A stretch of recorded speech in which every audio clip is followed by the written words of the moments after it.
여러분들에게 어떤 설교를 하면 좋을까라는 생각을 많이 했습니다. 그런 와중에 저에게 눈에 보였던 게 30절 말씀입니다. 나를 존중히 여기는 자를 내가 존중히 여기고 나를 멸시하는 자를 내가 경멸하리라 라는 이 말씀이었습니다.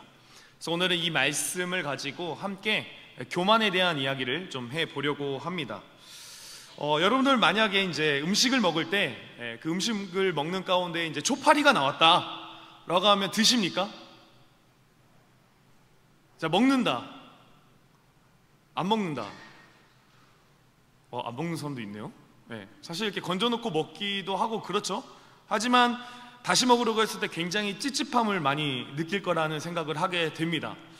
예전에 이제 한 청년 둘이랑 이제 카페에 간 적이 있었는데 이제 굉장히 좀 비싼 카페였어요. 굉장히 가격이 나가는 카페였는데 빵도 담고 음료수도 담았습니다. 그래서 제가 이제 또 나름대로 남자니까 이렇게 음료수를 들고 이제 테이블로 가게 되었죠. 그런데 이제 놀랍게도 그 테이블을 이제 앉으려고 앉는 시도를 하는 그 가운데에 제가 음료를 다 쏟아버린 거예요. 어떻게 쏟았냐면 그대로 이렇게 테이블 있으면 그대로 그냥 던져버렸어요. 마치 의도한 사람처럼. 야, 오늘 플렉스다. 그래가지고 이제 난리가 났죠. 컵은 다 깨지고 이제 음료는 다 이렇게 퍼지고 해서 난장판이 됐는데, 이제 뭐 그거는 이제 가슴이 좀 아팠지만 이제 나름 이제 음료가 비싼 곳이었는데 이제 결국 다시 시켰습니다.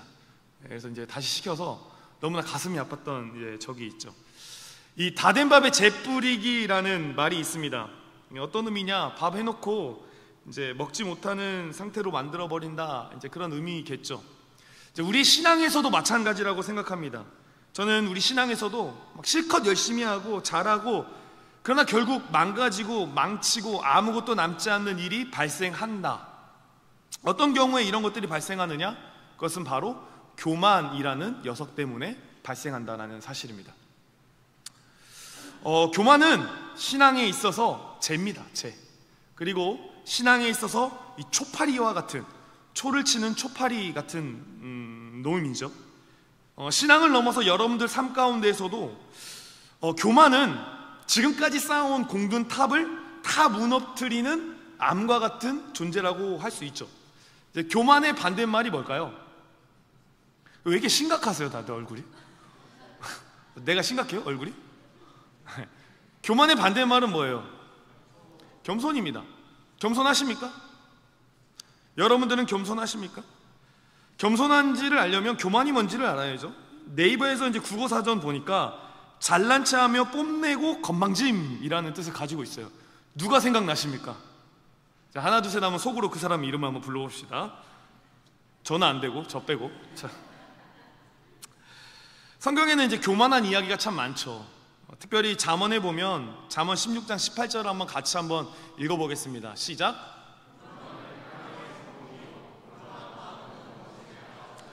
이 구절에서 알 수 있는 것은 교만하면 망한다라는 거예요.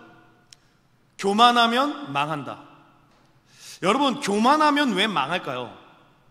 그것은 그 이유는 교만은 선을 넘기 때문입니다. 다시 말해 교만은 누군가의 자리를 빼앗기 때문에 망하죠. 그러니까 우리가 인간과 인간 관계에서도 교만하면 상대의 자리를 뺏는 겁니다. 그렇기 때문에 거기에서 이제 분쟁이 일어나죠. 특별히 성경에 와서 우리가 이야기했을 때 우리가 교만하다라고 했을 때 우리가 뺏는 자리가 있는데 그것은 바로 하나님의 자리를 뺏게 된다라는 사실입니다. 그러니까 우리가 교만하다라는 것은 결국 무엇으로 정의할 수 있습니까? 하나님의 자리를 뺏는 것. 최근에 우리 아들 녀석이 교만해졌습니다. 자꾸 제가 자는 침대 영역을 침범합니다. 그러니까 아빠가 자고 있으면 자식이 딱 오지 말아야지.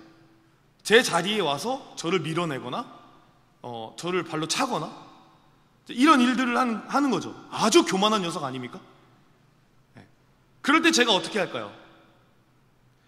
뭐 어떻게 합니까? 그냥 자지 쭈그리고. 저는 양보하죠. 하지만 하나님은 절대 그렇지 않으시다라는 거죠. 하나님은 하나님의 자리를 빼앗는 백성들을 그냥 두지 않으십니다. 하나님은 자신의 자리가 뺏겼다라고 생각하는 순간, 교만한 사람을 만나는 그 순간 그 자리를 빼앗아 간다라는 사실이죠. 하나님의 자리를 뺏는다는 것은 결국 무엇을 의미할까? 하나님의 말씀 안에 거하지 않는 것입니다. 대표적인 인물이 아담과 하와라고 할 수 있겠습니다. 여러분, 아담과 하와가 왜 무너졌습니까? 너무나 간단하죠. 창세기 2장 17절의 말씀, 선악을 알게 하는 나무의 열매는 먹지 말라. 이 말씀을 아담과 하와는 어깁니다. 이런 생각할 수 있을 것 같아요. 하나님, 왜 먹지 말라고 하십니까? 그토록 인간을 사랑한다고 한다면 모든 것을 다 먹게 하셔야 하는 게 맞는 것 아니겠습니까? 그런데 왜 저 나무를 먹게 하지 마셔서, 저 열매를 먹게 하지 마셔서 왜 인간에게 이런 어려움을 주십니까? 라고 이렇게 이야기할 수 있겠지만요, 우리가 꼭 기억해야 될 것이 있습니다. 성경은 한 번도 인간에게 하나님의 자리를 주겠다라고 말하진 않습니다. 하나님이 인간을 창조하셔서 하나님처럼 대우를 해주시는 거지 하나님의 자리를 탐하라는 것은 아니죠. 그러니까 선악과를 통해서 말씀하시는 건 뭡니까? 인간은 인간의 자리가 있는 것이고 하나님은 하나님의 자리가 있다라는 것입니다. 그게 선악과를 통해서 나타난다라는 것이죠.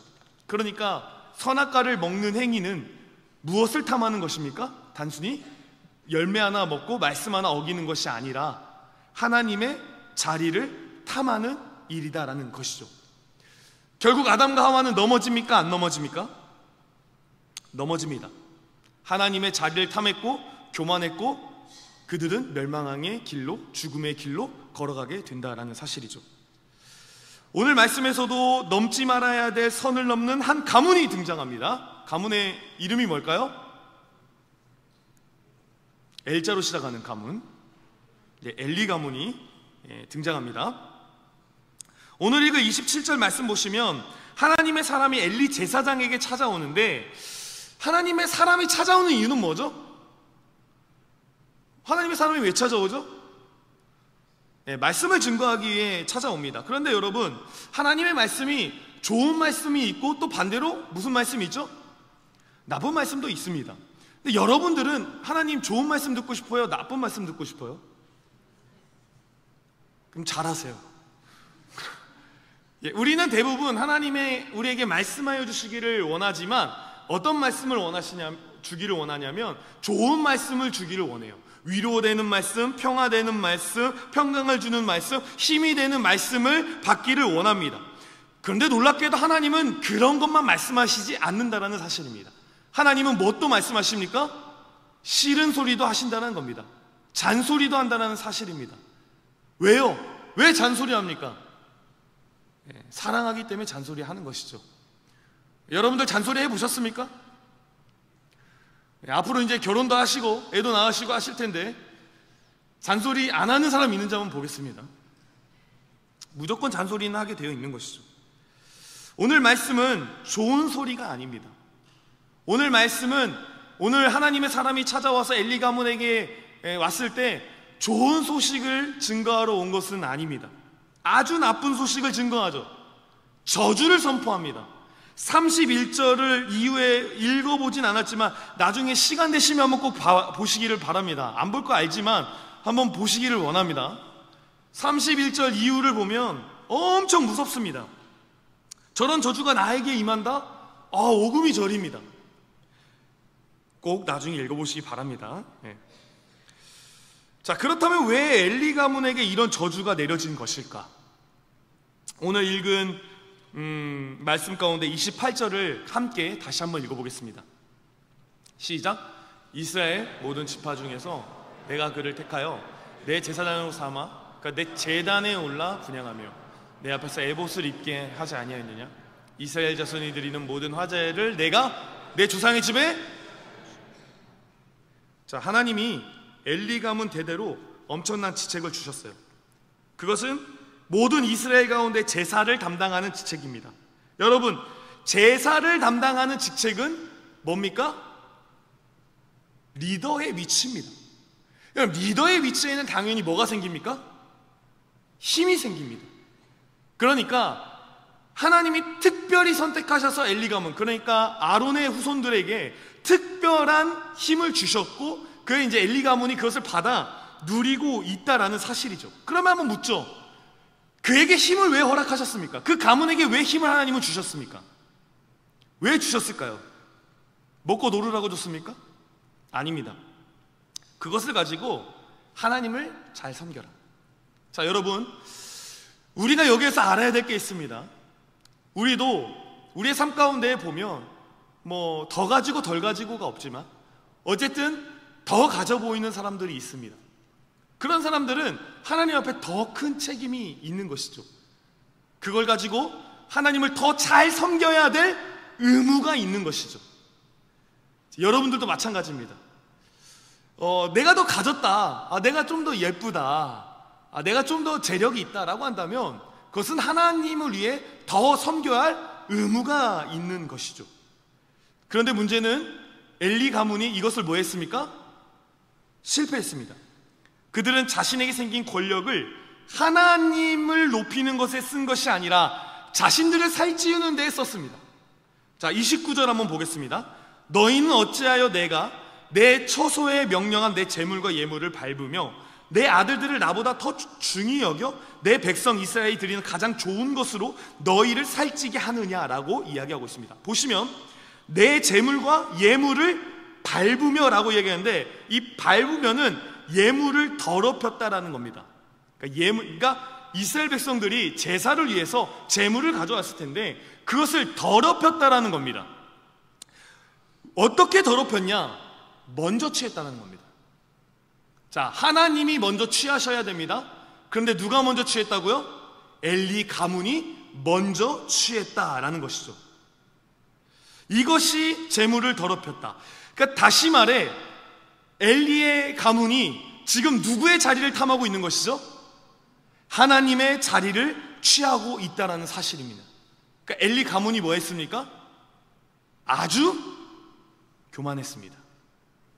교만이라는 늪에 빠졌다라는 사실입니다. 사랑하는 우리 청년 여러분, 한번 곰곰이 생각해 보세요. 하나님이 저와 여러분에게 주신 최고의 선물은 뭘까요? 다들 이렇게 점심을 먹어서 졸리세요? 저와 여러분에게 주신 최고의 선물이 뭘까요? 에? 저는 생명, 인생이라고 저는 생각합니다. 이 인생이 각자 모양은 다르지만 누가 더 소중하고 덜 소중하고는 없습니다. 제가 하나님 앞에서 깨달은 건 뭐냐면 모든 인생이 하나님 앞에서 귀합니다. 그 이유 중에 하나는 하나님이 각자 원하시는 미션들이 다 있기 때문에, 물론 누가 돈을 더 받고 덜 받고 이걸로 세상은 인생의 가치를 평가하지만 하나님은 절대 그렇지 않다라는 것이죠. 하나님은 너의 인생에 하나님의 뜻이 있다면 귀한 존재라는 사실입니다. 그러니까 우리 모두가 비교할 수 없는 귀한 인생을 다 받았다라는 사실이죠. 그렇다면 이 인생을 하나님은 왜 주셨을까요? 저와 여러분을 이 땅 가운데 왜 보내주셨을까요? 오늘 베드로전서 2장 9절을 한번 읽어보겠습니다. 베드로전서 2장 9절 한번 같이 읽겠습니다. 시작. 너희는 택하신 족속이요 왕같은 제사장들이요 거룩한 나라요 그의 소유가 된 백성이니 이는 너희를 어두운 데서 불러내어 그의 기이한 빛에 들어가게 하신 이의 아름다운 덕을. 여러분, 엘리 가문 제사장이었습니다. 그런데 오늘 신약에 넘어와 여기서 너희는 우리입니다. 우리가 뭐라는 것이죠? 택하신 족속이요 왕같은 제사장들이라고 이야기를 하고 있습니다. 그러니까 다시 말해 하나님이 주신 그 인생이 있다는 거죠. 근데 이 인생이 우리에게 어떻게 쓰임 받아야 되는 겁니까? 아름다운 덕을 선포하게 하려 하심이라. 뭐 거추장스럽게 덕이라고 하는데 그냥 쉽게 이야기하면 우리가 해야 될 일은 뭐예요? 하나님을 선포하는 일입니다. 우리의 삶 가운데에 내가 가진 것을 가지고 세상에 나아가 하나님을 선포하는 것, 그게 우리에게 주신 하나님의 유일한 미션, 사명. 웨스트민스터 소요리 문답 2랑 맞추면 선물 하나 드리죠. 제가 커피 쿠폰을 바로 쏘겠습니다. 일문, 진문과 답을 아시는 분. 원혁이 안 돼. 원혁이는 너무 편파적인가? 번역이 네. 맞습니다. 답은 뭐죠?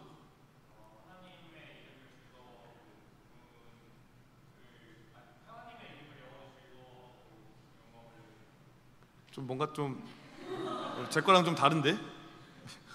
네, 좀 답이 좀 어설프네요. 네. 혹시 나는 좀 답을 제대로 이야기할 수 있겠다. 성빈이. 자, 답 보겠습니다. 하나님은 영화롭게 하며 영원토록 그를 즐거워하는 것이다. 이게 답입니다. 줘야 될까요? 용기가 있으니까 주겠습니다. 이따 보내드리겠습니다. 무슨 의미입니까? 인생의 의미는 무엇이라는 거죠? 하나님을 영원토록 즐거워하는 것. 그러니까 하나님이 우리에게 인생을 주신 이유는 하나님의 영광을 위해서 주셨다라는 것을 말해주고 있다라는 사실입니다. 자, 그런데 문제가 있습니다. 사람은 하나님의 영광을 위해 사는 것이 아니라 누구의 영광을 위해 살아갑니까? 누구의 영광을 위해 살아갑니까? 자, 그건 나중에 알아보도록 하겠습니다. 여러분, 예배가 무엇입니까? 예배. 흔히들 하나님께 나를 드리는 것을 예배라고 합니다. 맞습니다. 그 예배입니다. 근데 다른 의미로의 예배는요, 하나님이 하나님의 위치에 있고 내가 나의 위치에 있는 것이 바로 예배입니다. 우리가 오해해서는 안 되는 게 일주일에 한번 이 자리에서 드리는 이 자리만 예배가 아닙니다. 예배는 우리의 일상에서 항상 드려져야 합니다. 그러니까 무슨 이야기입니까? 예배가 하나님은 하나님의 위치에 있고 나는 나의 위치에 있는 게 예배라면 우리의 일상 가운데에서도 하나님이 하나님의 위치에 있고 내가 내 위치에 있는 그것, 그러니까 일상도 곧 우리에게 뭐라는 것이죠? 예배라는 사실입니다. 그러니까 우리는 착각합니다. 일주일에 한번 주일에 이 자리에 와서 하나님 감사합니다, 이 예배만 예배라고 생각하는데요, 절대 이 자리만 그 예배가 아니라는 사실입니다. 우리가 너무나도 잘 알고 있는 로마서 12장 1절에 그러므로 형제들아 내가 하나님의 모든 자비하심으로 너희를 권하노니 너희 몸을 하나님이 기뻐하시는 거룩한 산제물로 드리라. 이는 너희가 드릴 영적 예배리라. 여러분, 이 말씀 가운데 우리가 깨닫는 것은 뭡니까? 우리의 예배가 지속되어야 된다는 것을 우리는 깨닫습니다. 우리의 주일의 예배가 여기서 끝나는 것이 아니라 우리의 삶 가운데에서도 하나님은 하나님 위치에 계셔야 됩니다. 저는 저의 위치에 있어야 됩니다. 이것을 우리가 항상 염두에 두고 살아야 된다는 사실이죠. 자, 여러분, 일상의 예배자인지 확인하는 방법이 있습니다. 그것은 하나님이 주신 것이 어디로 향하고 있는지를 보면 압니다. 자, 하나님이 여러분에게 허락하신 인생, 대표적인 것, 시간, 물질, 어디로 흐르고 있습니까? 그것이 하나님으로 흐르고 있습니까? 여러분들에게 흐르고 있습니까? 만약 하나님이 우리에게 주신 그 인생과 물질과 시간이 내가 특별히 그것을 자랑하지 않는다라고 해서 겸손한 것이 아닙니다. 만약 그것이 나를 위해 흐르고 있다면 이미 우리는 교만한 사람일 수 있다는 사실입니다. 그러니까 다시 말해, 내 것을 자랑해서 교만한 것이 아니라 하나님이 주신 것을 이미 나를 위해 온전히 사용하고 있다면, 하나님 위치에 나를 놓고 하나님이 주신 것을 내 것처럼 사용하고 있다면 이미 우리는 뭐한 사람들입니까? 특별히 야, 나 봐라, 이거 샀다, 자랑하지 않아도 교만한 사람이다라는 사실입니다.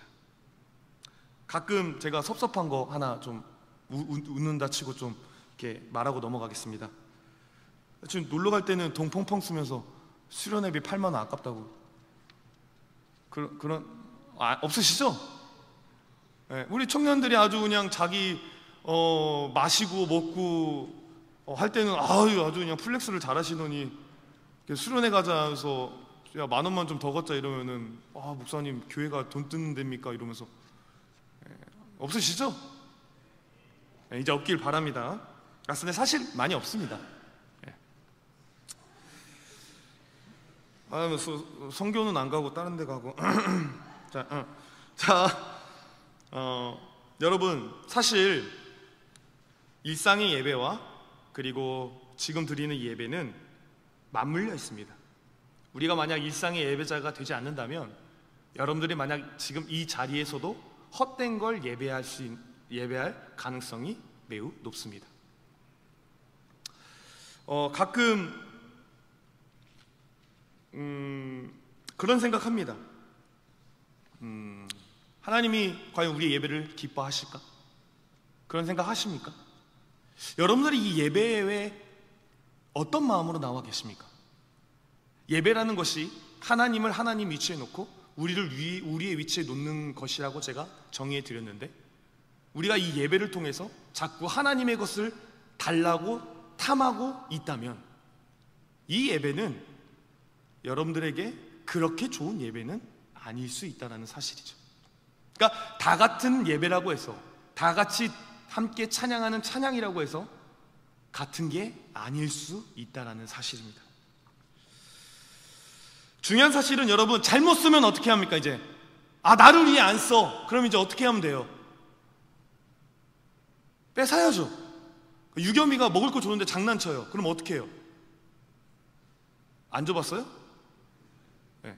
뺏어야죠. 네. 뺏어야죠. 자식 먹지도 않으면서 자꾸 달라고 하고 아빠가 먹겠다. 뺏어야죠.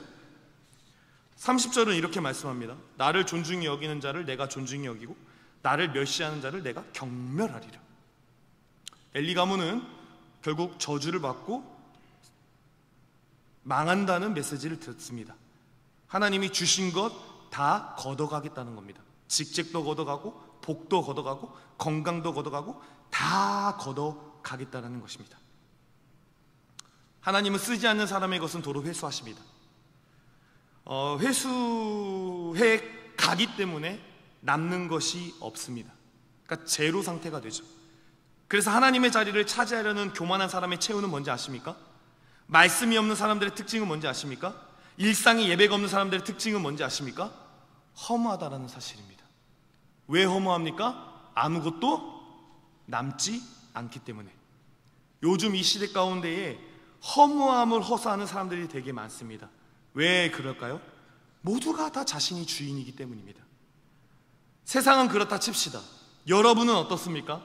혹시 여러분의 인생이 허무하십니까? 왜 그럴까요? 사람들은 말합니다.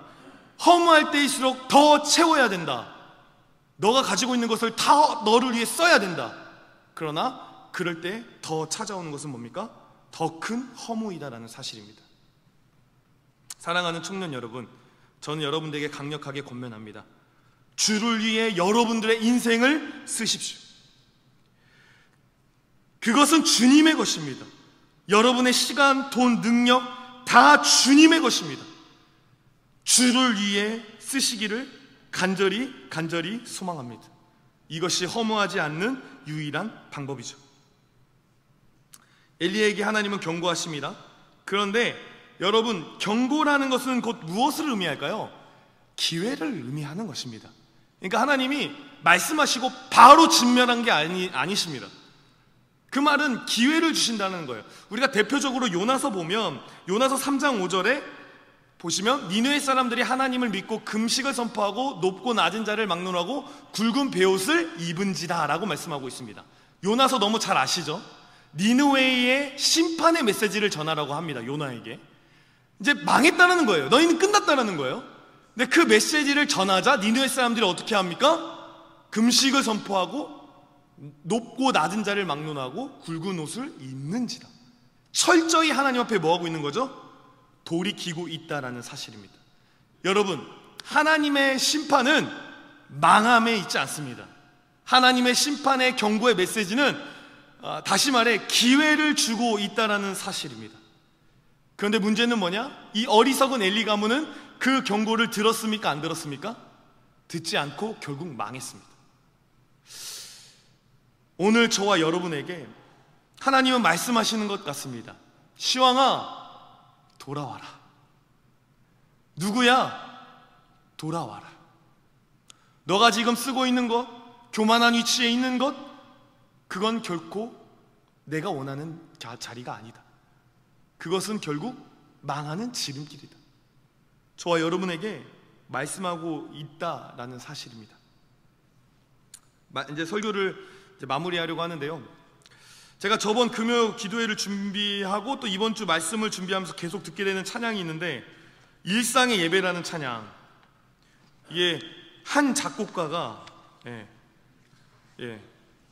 뭐 띄워주시겠습니까?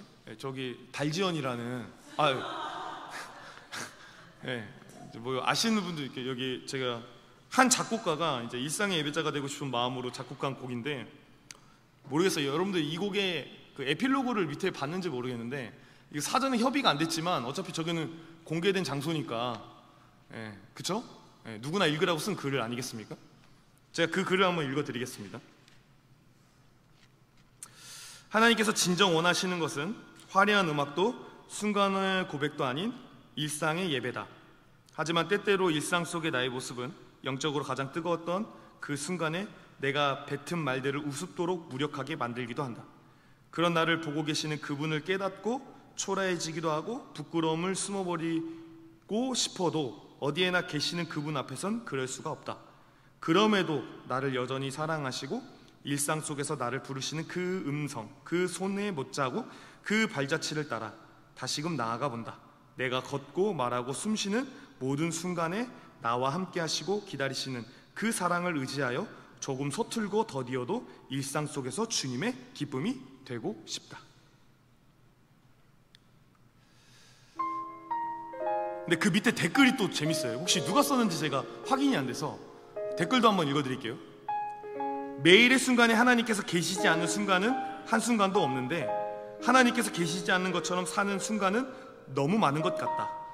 내 삶 속에서 가장 화날 때는 누군가 나를 무시할 때인데, 아이쿠야, 하나님은 날마다 수많은 사람들에게 무시를 당하며 존재하지 않는 것 같은 대우를 받고 살아가신다. 그런데도 나처럼 화내지 않고 지금까지 오래오래 참고 기다려주신다. 오래 참으시는 주님으로 인해 우리가 오늘도 안전하게 살아있는 것은 하나님의 은혜로다. 여러분, 하나님이 우리에게 완벽함을 원하실까요? 저는 한 번도 하나님이 우리에게 완벽함을 원한다고 생각하지 않습니다. 그러나 제가 오전에도 말했지만 하나님 우리에게 원하시는 것은 갈망입니다. 갈망이 뭡니까? 하나님 아니면 안 됩니다. 하나님은 우리의 인생의 주인이십니다.